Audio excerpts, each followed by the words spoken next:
The motion control tool is like a motion transfer machine. You give Kling a video of a person moving and it applies that exact movement to a character on an image. I have a video of a dancing man, and in the image I have an astronaut right here. And what I want is for the astronaut to do the same dance. Simple as that. The only thing we need to do now is to run the prompt. Kling will just take that movement and apply it to the astronaut. But you do have some rules. The movement must come from a humanoid type of shape. This means a man, a woman, a child, or even a robot. Basically anything with a face, 2 arms, and 2 legs. If we upload a video of a monster with 10 tentacles, like a kraken, it won't work. I'm going to run this generation with no prompt, no text, and the selection is on character orientation matches video. We will talk about this in a minute. At the bottom, you can select professional or standard. On this occasion, since it changes almost nothing but, maybe quality, I'm going to be running it standard because it costs 25 credits. If I run professional, it will be like 50, and on this video, I'm going to run a lot of generations. And some of them will just not work because I want to show you what you cannot do with motion control. I'm going to run it, and let's see what we get back. Alright, so let's see the results. Now we have a moon on top of the astronaut, which is also moving. This is something that we could maybe remove from the reference image, but for the most part, it just works fantastic. If you take a look at the dancing man, it's the same motion. As you can see, Kling takes the dance moves from the video and gives them to the astronaut. You don't even need to write a prompt. Kling just looks at the movement of the subject of the video reference, and then it will transfer that to the subject on the image, and that's it. So when you use it for something like this, it's just a piece of cake for the motion control. You do have other scenarios where everything gets a little bit more tricky. I have a different video now of a man walking towards the camera until his head goes out of frame. And I will use the astronaut image again. So what I want is for the astronaut to walk towards the camera, and then the head should be going out of frame, just like the video reference. Simple as that. I'm going to keep the character orientation matches video for now until we talk about this, and I'm not going to prompt anything. I'm going to go at the bottom and run the task. Let's take a look. The astronaut walks forwards, but the head never leaves the frame. Right? So it's walking, and we see the full face of the woman astronaut. Now, why do we get something like this? The video reference was clear. The man walks, and the head goes out of the frame. We get something like this because the astronaut started much further away in the original image. So by the time the video ends, the astronaut hasn't reached the camera yet. And this is something very important you need to know. Kling doesn't change the size of the subject. It will only mimic the walking motion, or whatever motion that you're trying to mimic. And all of this leads to a very important rule. Your image and your video reference must match. If the person in the video reference is standing close, the person on your image should be standing close too. Just for kicks, let's just give it a go. I have the same walking motion as a video reference, but on this occasion I have this image, so it's a more medium portrait type of shot. And as we can see, the astronaut proportions will not match the whatever is that we have on the video. I'm not going to prompt, and this is important. You need to keep the orientation matches video. We will change it in a minute. I'm going to run the prompt. Okay, so let's see what we get back. And she walks. It's a little bit unnatural, the walking, but the shot, it's pretty good. So it tries to replicate the motion, and it's not that bad.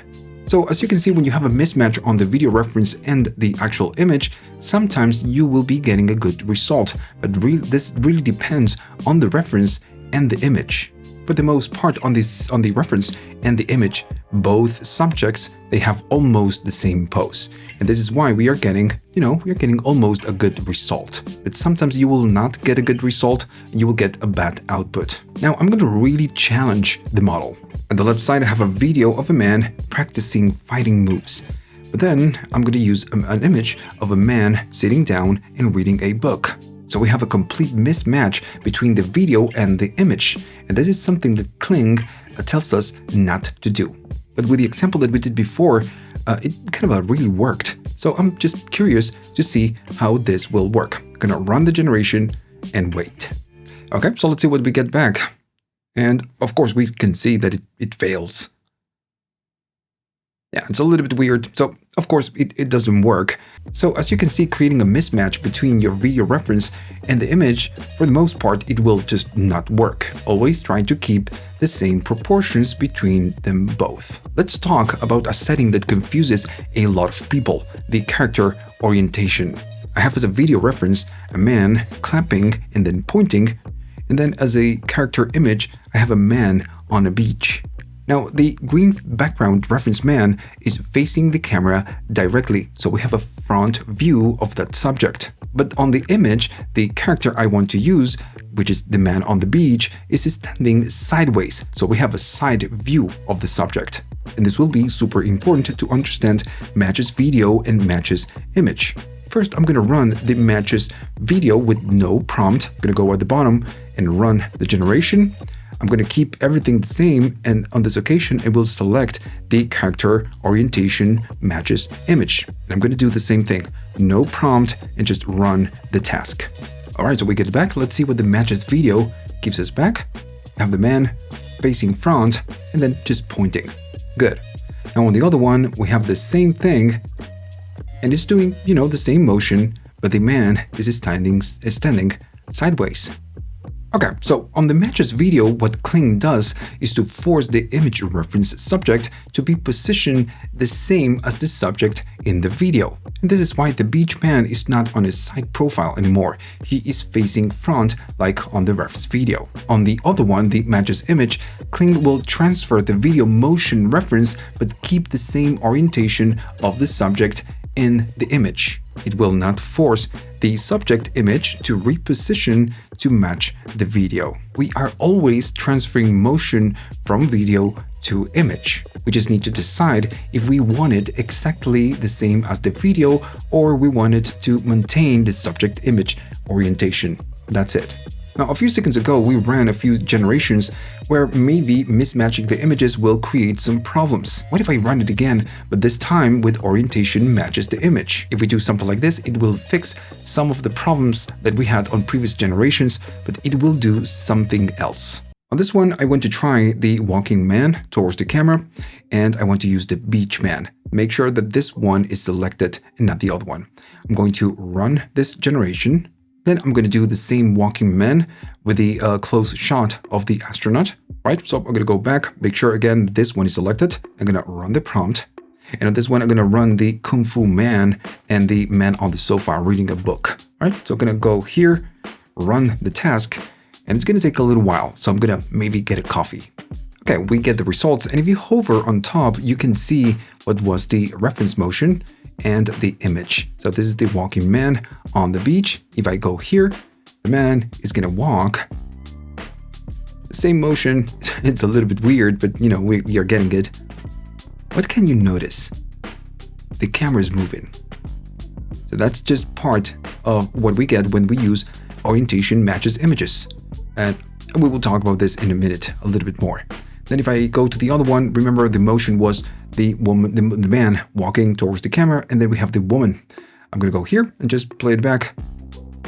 And that is it again. We have that camera motion. So now it's just a little bit better. Maybe the last part of, zooming is not what we want, but, we are getting it for the most part. And the other one was the really challenging one, the fighting man and the reading, the guy reading the book. I'm going to go here. And for the most part, we are getting something usable. If you remember a few seconds ago, it was completely unusable. So notice that this mode actually fixes many of our problems. But why?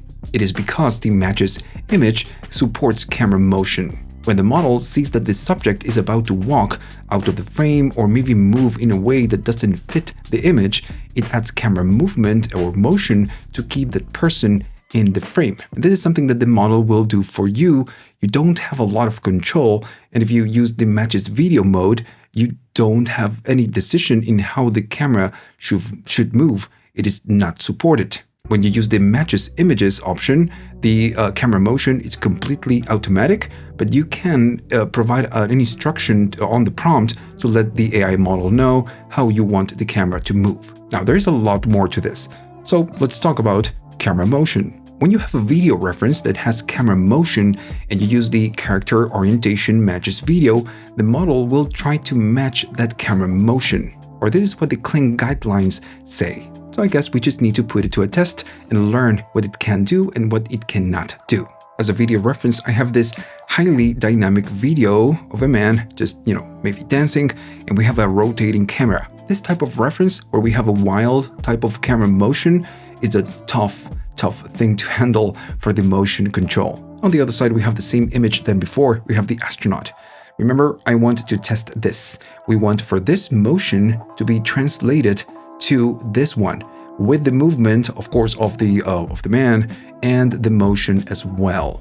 I'm going to go at the bottom and I'm going to run the prompt or run the generation. Then I'm going to do the same thing, but with the man on the beach. And I will keep the character orientation matches video, because again, we cannot copy the motion that we have on the reference video when we are using matches image. It will go at the bottom and run the task. All right, so let's see.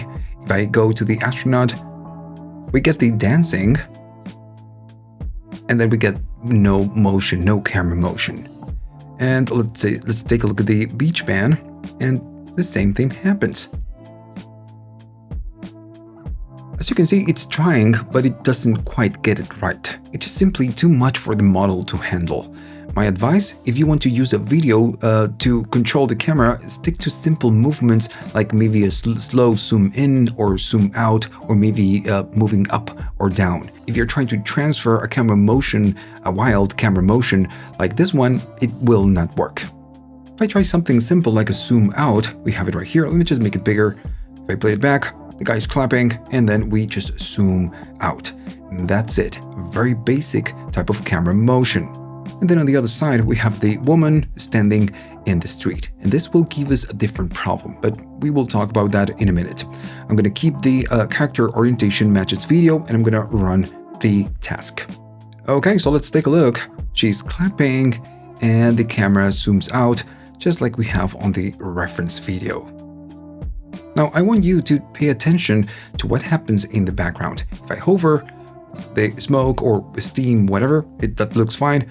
But the people in the background, they look really, really weird. Some of them are just standing, some of them are just, doing weird stuff. So this is something really important, that you need to be aware of motion control. When you use motion control, the background of the reference image suffers a little bit. The model will focus on the motion and not on the background. To avoid having a messy background or a fake background, you need to try images with a simple background, or maybe just stay away from crowded streets with people, or maybe complex patterns. If we use character orientation matches image, you lose the camera motion from the video reference. You will be getting an automatic camera movement, and the only way to instruct the model to provide an instruction of a camera movement is by prompting, and you have a limited amount of motions. You can use a zoom in, a zoom out, the camera up, camera down, and then you have stationary, which is a fixed position. All of this is just stated in the Kling documentation or Kling guidelines. I'm not just making this up, of course. So if you want to get the camera motion, you need to prompt for it. I will use the astronaut and the zoom out with the clapping man, but make sure that you select character orientation matches images. So now we are not transferring the camera motion. We need to go to the prompt and let the model know what we want to do. I'm going to prompt for camera up. Remember, you could do camera down, zoom in, and then zoom out. I'm going to run the task. Okay, so let's see if the camera moves up. If I hover on top, we should be getting the playback, I guess. And as the camera moves up, and it's not zooming out like we have on the reference video. So yeah, this works, of course. And you can again do zoom in, zoom out, camera down, or you can prompt for stationary. To finish with motion control, the last thing that you need to remember is your text prompt. You can describe the scene like you always do, but remember that motion control cares more about the movement than your words. The AI model will process the motion and the camera first, and then your text instructions come last. So we can add details to the scene. Maybe something happens on the scene, a plane goes, appears, or a car appears. We can do that, but again, sometimes you will get it, sometimes you will not. It's pretty erratic. As a video reference, I have a dancing man, just like before, pretty much same dancing, and then we have the beach man. I'm going to keep it on matches video, and then I'm going to go here and try to prompt for something. I'm going to say like people dancing in the back, and I know that this will not work. I'm going to run the prompt, and then I'm going to run a few more because, why not? Suddenly a dog appears. I'm going to run this generation, and I'm going to do one more. A plane appears flying in the sky. Let's see if we get this one. People dancing in the back. We are not getting people dancing in the back, which is fine. Let's move on to the next one. And of course, the motion, it's spot on. It works. Suddenly, a dog appears. We are not getting a dog, which is fine. And let's see the other one. A plane appears flying in the sky. Very simple instruction, and it doesn't happen. So, like I mentioned before, if you really want to prompt for something to happen, most likely it will not happen. This is only about motion. I've tested all of this, and if I keep trying, a plane appears in the back, at some point you will get it, but you will need to run multiple generations. Okay, so that's it. If you liked all of this, please like and subscribe. This channel is supported by viewers only. To support this channel, you can buy me a coffee through PayPal, YouTube Thanks, Patreon, or you can join to one of my courses. You have all the links down below on the description of this video.